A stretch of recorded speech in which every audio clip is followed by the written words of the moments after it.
then it's funny because now I like to think about like how would this car compete with the new lineup of sports cars.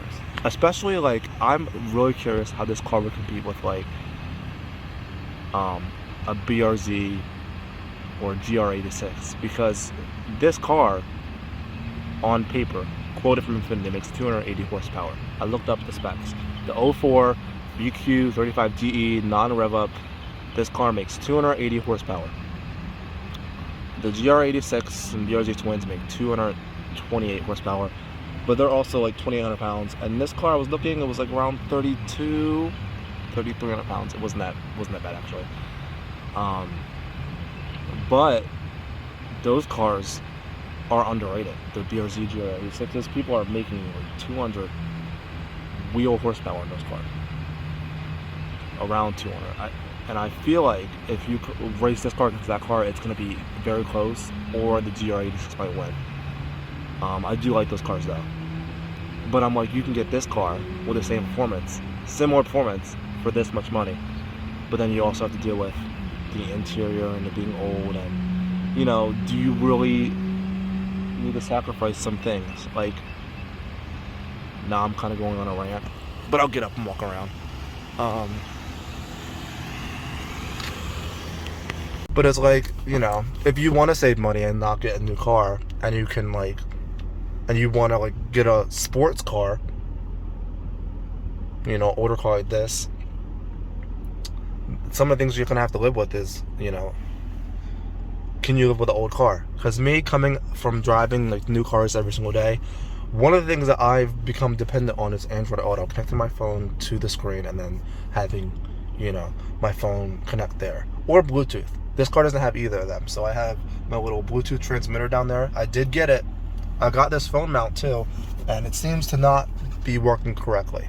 So that's why it's currently disassembled. But yeah, it's like, can you live with these things? Also, new cars have, you know, cruise control, and the current car I'm driving right now, this Subaru Crosstrek, has lane keep assist, which a lot of them have. So that means basically if you're getting close to the lane, it'll like steer the wheel so you don't go over the lane, go over into the next lane. Pretty self-explanatory. And that also has adaptive cruise control, so it will slow down the car and speed up the car, and basically, as long as your hand's on the wheel, it will drive the car for you, and that's been so helpful. But you know, you're not buying a sports car to have it drive you yourself and stuff like that. So it's just like, could you live with an older car? You know, because the trade-off is, right, you can get like a new Honda Civic Si, for example, and it has all the features, but it doesn't have this much power. It's not rear-wheel drive. It's not maybe as cool looking as this car. And you're still spending $30,000, or you spend $30,000 and you get yourself a GR86 or BRZ with similar performance, but you have the benefit of it being a new car. But that's a lot of talk, and yeah, just kind of thought I'd do that. Funny. Well, it's also pretty funny the size of this car, because it's much smaller than my Accord, like at least a foot shorter than my Accord. And I noticed that as soon as I sat in the car, and I was like, this car feels tight on the inside, and then, you know, visually it's small. And I wish my friend was here, but he has a Civic, 2020 Civic, and I parked next to him one day at the Wawa, and I was like, our cars are literally the same size, and I was like, it's crazy how big cars have gotten, you know, recently. But yeah, that's kind of my spiel, my rant, my first thoughts, my overall thoughts on new cars versus used cars, just what I've been thinking. It is interesting because I don't know if Infiniti will ever get, you know, be back on top, because when this car was out, they really were winning. Like, this car was beating the BMW 3 Series, which is the standard of, you know, compact luxury sedans, and it was beating it. I think, and this is going to be a long video, I think the problem with this car was, especially when the G37 came around, there was no M3 competitor. And I want to talk about this in a separate video, but I'll talk about it now because I kind of like going on a little rant about things. And I've thought of this for like years, and I like talking about cars. So maybe I'll set up like a little podcast and talk about cars. Probably not, but there's this car. There should have been a competitor to an M3. Maybe if not in this generation, in the next generation. Because when this generation of car was out, there was really no competitor to the M3. We got the S4 in the States. We didn't get the RS4. There was a C55, but I mean, there was nothing from Japan really that competed. But the next generation, there was the Lexus ISF with the V8. There's the BMW M3 with the V8. There was the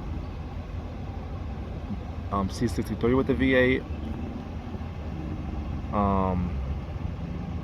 What else had the V8? Everything had a V8 in that era.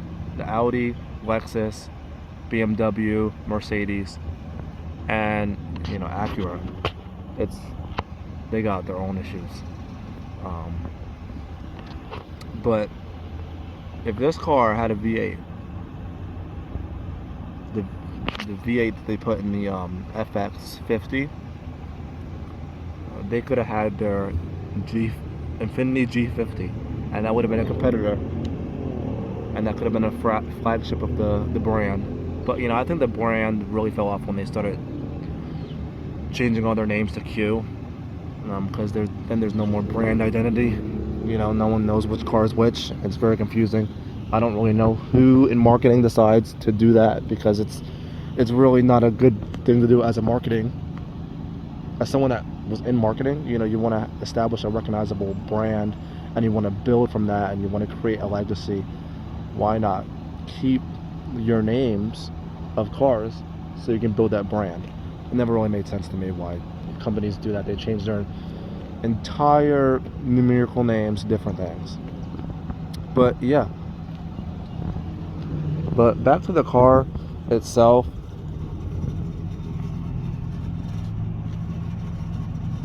What is that?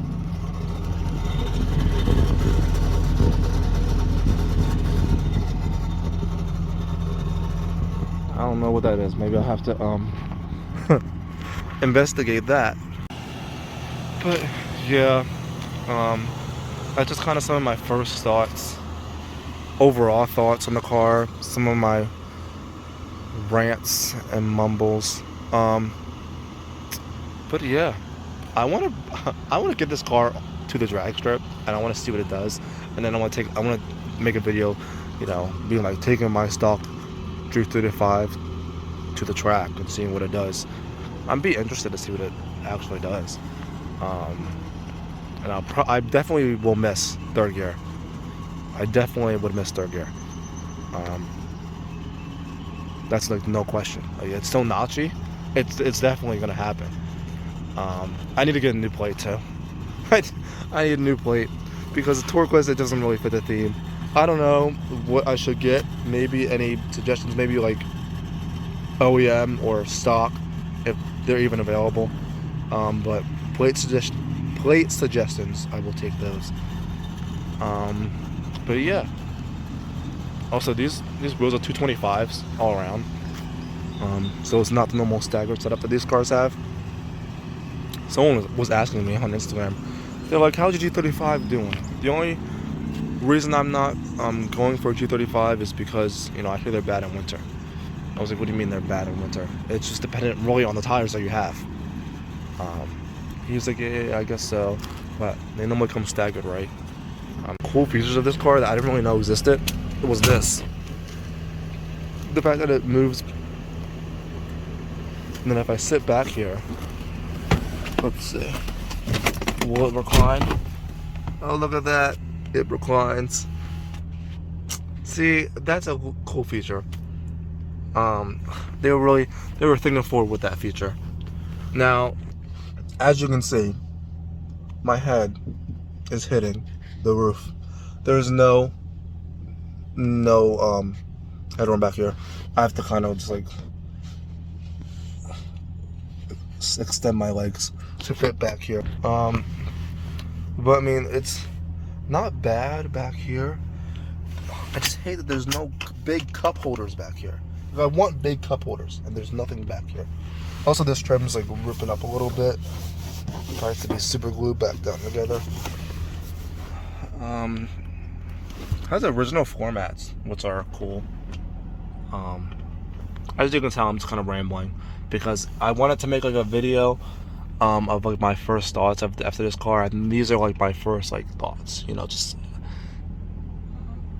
But yeah, my Honda Accord, I wanted it to be a future classic so badly, but I kind of realized that it just probably wasn't ever going to be anything special because it wasn't even the best model of that car. It was just a 4-cylinder with the 5-speed, and it's an Accord already, so, and no older Accords are going up in value. But this car, it's interesting to me because I'm like, will it be a valuable car? Or will it be a car that we see go up in value within the next 5-10 years? And it's a question that I don't really know the answer to because, you know, for this car to go up in value means it's based on a 350Z. So the 350Z has to go up in value first, and that'll pull this car up with it. Because the 350Z was a true sports car derivative of this car, and that car will go up first regardless because they're expensive. They're more expensive now. I don't know if they've always been more expensive, but in the used car market, those cars will have to go up first. And I think the problem is right now is there's too many of these cars. So once these cars start, you know, slowly fading away, maybe that 240 tax will enter these cars. 350Zs and G35s. Because on the basis of it, maybe not looks wise, I do love how a 240 hatch looks. But I mean, this car looks very nice too. These cars should be more sought after over the 240SX because regardless of the 240SX, it comes with a crap engine. But yeah.